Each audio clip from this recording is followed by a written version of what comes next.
किरातार्जुनीयम की इस अगली कक्षा में हमने अब तक किरातार्जुनीयम का जो स्वरूप है उसके बारे में पढ़ा।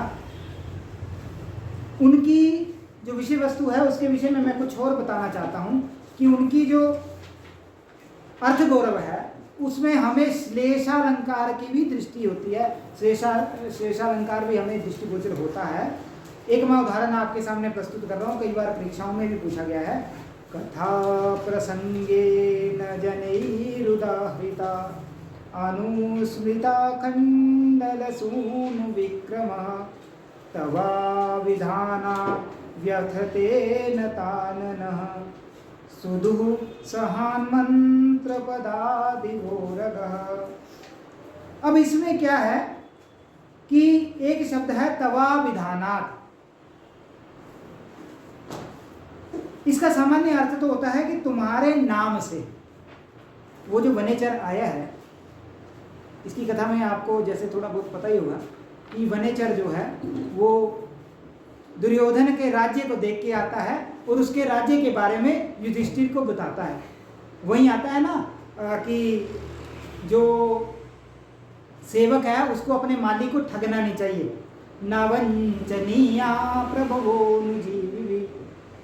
वहीं पे आया हितम मनोहारी च दुर्लभम वचः। पहले कह रहा है कि भाई साहब आपको मेरी बात बुरी लग सकती है क्योंकि मैं हूं गुप्तचर। वो गुप्तचर कभी झूठ नहीं बोलता है। मैं मीठा मीठा नहीं बोलूंगा हे राजा। आप इसकी कल्पना आज में भी कर सकते हैं। हमारे प्रधानमंत्री नरेंद्र मोदी जी, इन्होंने गुप्तचर पाकिस्तान में भेजे ही होंगे। तो वो गुप्तचर जब इनको प्रधानमंत्री को पाकिस्तान की स्थिति बताएंगे तो वो नहीं बोलेंगे कि प्रधानमंत्री जी आप तो बड़े सेफ हो, आप पाकिस्तान तो डरा हुआ है आपसे, ये नहीं बोलेंगे। वो सच बताएंगे। उसका काम क्या है? वो बोलेगा हितम मनोहारी च दुर्लभ वचः। अगर मैं मनोहारी बोलूंगा तो वो आपके हित का नहीं होगा, अगर हित का बोलूंगा तो वो मन को अच्छा लगेगा नहीं, इसलिए मैं कड़वा बोलूंगा। आप देख लीजिए आपको क्या करना है। वास्तविक स्थितियां जो है वो गुप्तचर बताते हैं। तो यहाँ गुप्तचर एक अच्छी बात बता रहा है, कह रहा है कि आपका जब नाम सुनते हैं ना, कभी ऐसे बीच बीच में आपका नाम आ जाता है ना, तो आपका नाम सुन के दुर्योधन जो है वो अपनी गर्दन झुका देता है, डर जाता है। एक अर्थ तो ये हुआ तवा विधाना व्यथते नताननः। तुम्हारे नाम से, तुम्हारे अभिधान से उसका सिर जो है वो झुक जाता है। लेकिन इसका श्लेष एक दूसरा अर्थ भी आता है। त का अर्थ होता है गरुड़ और व से होता है वासुकी।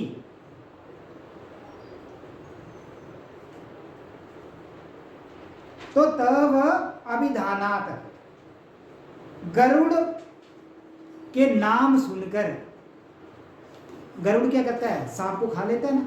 तो गरुड़ का जब नाम सांप सुनता है ना तो सांप अपना मुंह छुपा लेता है।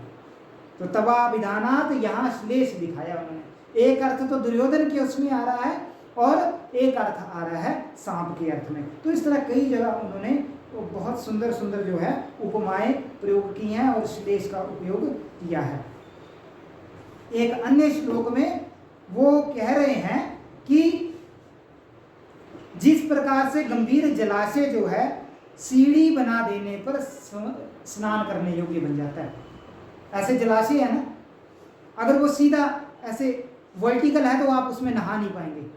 लेकिन अगर वो ऐसे सिमेट्री टाइप में बना हुआ है, उसमें सीढ़ी नुमा बना हुआ है, तो आप उसमें स्नान कर सकते हैं। उसी प्रकार से जब विकटता आती है, समस्याएं आती हैं, तो नीति शास्त्र से वो समस्याएं कम होती हैं। नीतियां हमारे जीवन में सीढ़ियां हैं जो हमें, जो हर व्यक्ति के लिए दुर्लभ होती हैं। नीति जो है हमारे कष्टों को समाप्त करती हैं। तो इस तरह से कई जो हैं वो उन्होंने सूक्तियों का प्रयोग किया है। तो किरातार्जुनीयम जो है वो महाभारत पर आधारित है। इस महाकाव्य में 18 सर्ग हैं, 18 सर्ग हैं इसमें। इसकी कथा को मैं बड़े संकुचित भाव में आपके सामने प्रस्तुत कर रहा हूँ। इसका आरंभ जो होता है वो द्यूत क्रीड़ा, जुए में हारे हुए पांडव जो हैं वो द्वैत वन में होते हैं, हार चुके हैं, वहां से कथा आरंभ होती है। अब द्वैत वन में इसलिए आता है ना, द्वैत वने वनेचरः, ये पहले श्लोक में आ गया है ना। श्रियः कुरुणामधिपस्य पालिनीं प्रजा सुवृत्तिं यमयुक्त वेदितुं सावर्णिलिंगी विदिता समाययौ युधिष्ठिरं द्वैतवने वनेचर। ये पहला श्लोक है, मंगलाचरण है। तो अब क्या है कि यहाँ पे वो वनेचर जो है वो सारी कहानी पता करके यहाँ बताने आ गया कि युधिष्ठिर जी ऐसा ऐसा उसका राज्य है। तो यहाँ पे दुर्योधन को सुयोधन कहा है, दुर्योधन के लिए सुयोधन प्रयोग किया।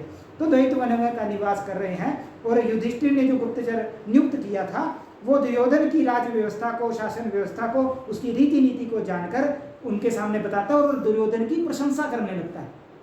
इसलिए कह रहे हैं ना कि मैं कड़वा बोलूंगा, आपको बुरा लगेगा लेकिन मैं सच बोलूंगा। तो इसलिए जैसे ही वो प्रशंसा कर रहा होता है, द्रौपदी पीछे से सुन रही होती है।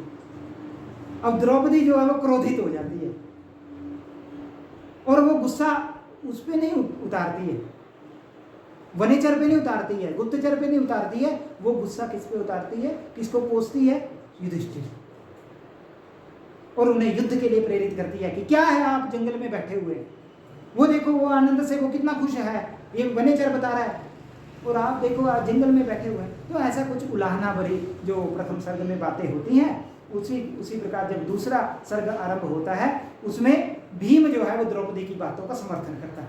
वो कहता है कि हे भ्राताश्री, द्रौपदी सही कह रही है, पराक्रमी पुरुषों को ही सिद्धियां मिलती हैं।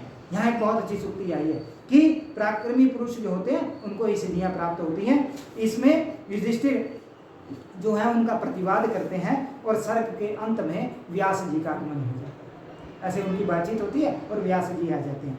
तीसरे सर्ग में युधिष्ठिर और व्यास का वार्तालाप होता है, जिसमें व्यास जी कहते हैं कि अर्जुन महादेव की तपस्या करे और पाशुपत अस्त्र जो है वो प्राप्त करे। ठीक है, अब ये ऐसा बताकर व्यास जी अर्जुन के सामने जो है वो इस बात को बताकर अंतर ध्यान हो जाते हैं और व्यास जी ने जो यक्ष को भेजा था उस यक्ष के साथ अर्जुन जो है वो प्रस्थान करते हैं। अब घर में तो होगा नहीं, तो कहीं स्थान पे तपस्या होगी, तो इसलिए वो प्रस्थान करते हैं। इसी तरह तीसरा सर्ग जो है समाप्त होता है। चतुर्थ सर्ग में इंद्रकील पर्वत पर अर्जुन और यक्ष का प्रस्थान होता है और शरद ऋतु का वर्णन है।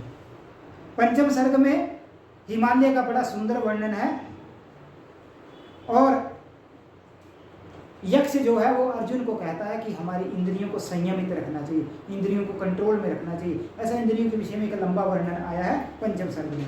पंचम सर्ग समाप्त होते ही छठे सर्ग में अर्जुन जो है वो बिल्कुल संयत इंद्रिय हो गए, इंद्रियों को कंट्रोल में कर कर तपस्या में लीन हो जाते हैं। उसकी तपस्या को भंग करने के लिए इंद्र जो है वो अप्सराओं को भेजते हैं। इसी तरह षष्ठम सर्ग जो है वो समाप्त होता है। सप्तम सर्ग में गांधर्व और अप्सराएं जो हैं वो अर्जुन की तपस्या को भंग कर देते हैं। वन विहार का वर्णन आता है, पुष्प चयन का वर्णन आता है। अष्टम सर्ग में अप्सराओं का क्रीड़ाएं हैं, जल क्रीड़ाएं हैं, मोह का वर्णन है। नवम सर्ग में संध्या, चंद्रोदय, मानभंग, दूती प्रेषण इत्यादि का वर्णन है। दशम सर्ग में अप्सराएं विफल हो जाती हैं, अप्सराएं पूरा अपने लक्ष्य में सफल नहीं हो पाती हैं और वो घर चली जाती हैं। एकादश सर्ग में अर्जुन सफल हो जाते हैं, इंद्र जो है वो मुनि वेश में आते हैं। अभी देखो इतने सारे सर्गों में इनकी तपस्या चली हुई है, तो इंद्र जो है वो मुनि वेश में आते हैं और इंद्र उसकी तपस्या की प्रशंसा करते हैं। अब देखो आप अगर पढ़ाई कर रहे हैं, आपको फ़ोन डिस्टर्ब नहीं कर रहा है, आपको कोई व्यक्ति डिस्टर्ब नहीं कर रहा, तो आपकी तो प्रशंसा होगी। तो वैसे ही अर्जुन की प्रशंसा करते हैं और फिर कहते हैं कि आप जिन शिव की आराधना कर रहे हैं आप उनकी आराधना करिए, आपको निश्चित रूप से फल प्राप्त होगा। द्वादश सर्ग में अर्जुन जो है वो प्रसन्न हो जाते हैं कि मेरी तपस्या का विघ्न कोई नहीं रहा, वो तपस्या में पुनः लीन हो जाते हैं और तपस्वी लोग जो हैं वो उनकी तपस्या से व्याकुल हो जाते हैं। अब क्या होता है कि एक अगर आपके पास धन संपत्ति बहुत हो तो अगर सामने वाले के पास हो जाए तो थोड़ी आपको चिंता शुरू हो जाएगी, ये कैसे अमीर हो गए। तो वैसे उन तपस्वियों तपोधन जो थे, उन तपोधन को लगता है कि ये तपोधन इसके पास भी आ गया, तो वो थोड़ी सी चिंता करते हैं और शिव जी के पास जाते हैं। शिव जी से कहते हैं प्रभु बचा लो, ये इतनी तपस्या कर लेगा तो हम कहाँ जाएंगे। और शिव को कहते हैं कि आप तो विष्णु के अंश बता रहे हैं, आप हमें बचा दें। अर्जुन को देवताओं का कार्य साधक जानकर नामक, ये विशेष है, लिख लीजिए, मूक नामक दानव शूकर रूप धारण करके उन्हें मारने के लिए आता है। तब किरात वेशधारी शिव, अब देखिए किरातार्जुनीयम, ये किरात, अब आया वो किरात, तो किरात वेश में, एक वनेचर की वनवासी के वेश में, किरात के वेश में शिव जो है वो उनकी रक्षा करते हैं, उनके गण जो है उनकी रक्षा करते हैं, अर्जुन की रक्षा करते हैं। द्वादश सर्ग समाप्त हो। त्रयोदश सर्ग में वराह अर्जुन के पास आता है, एक वराह जो है अर्जुन के पास आते हैं, उस पर लक्ष्य करके यहां से शिव भी तीर मारते हैं और यहां से अर्जुन भी तीर मारते हैं।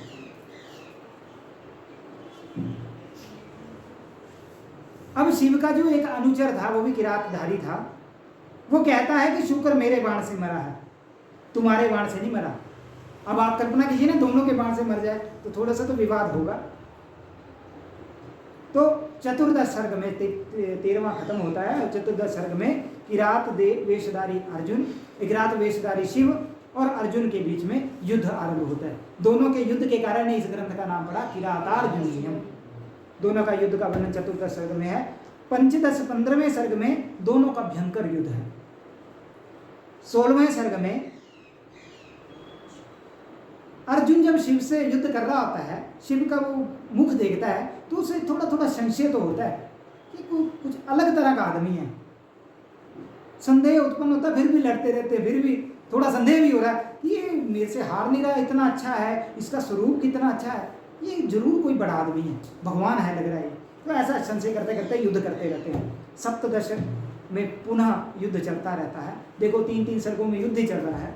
उसके बाद अष्टादश सर्ग में शिव जो है वो अर्जुन के युद्ध कौशल से प्रसन्न हो जाते हैं। शिव देखते हैं कि ये तो बड़ा अच्छा युद्ध कर रहा है, तो फिर वो अपने रूप में आ जाते हैं।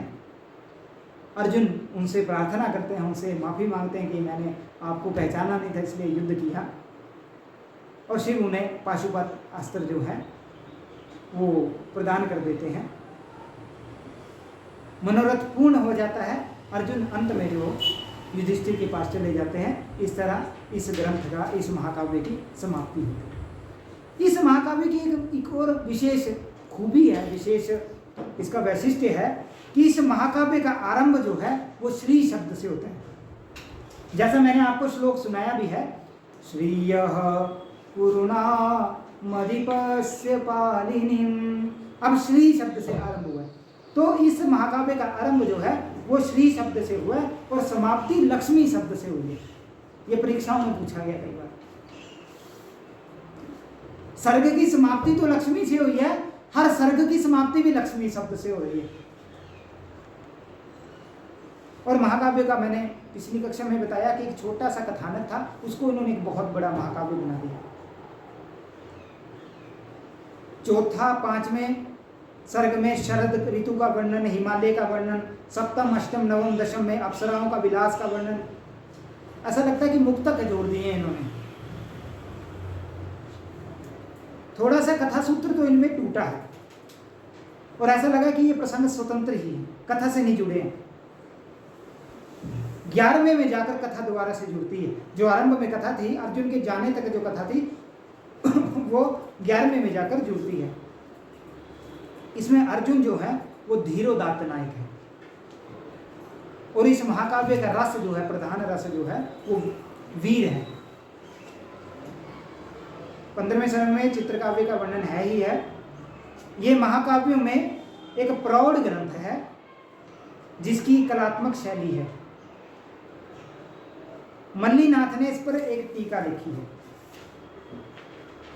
तो इस तरह से मैंने आपको किरातार्जुनीयम एक बाहर से कठोर दिखने वाला ग्रंथ जो है उसके विषय में आपके सामने मैंने कुछ विषय वस्तु प्रस्तुत करने का प्रयास किया है। आशा है कि आप इसको गूढ़ रूप से पढ़ेंगे।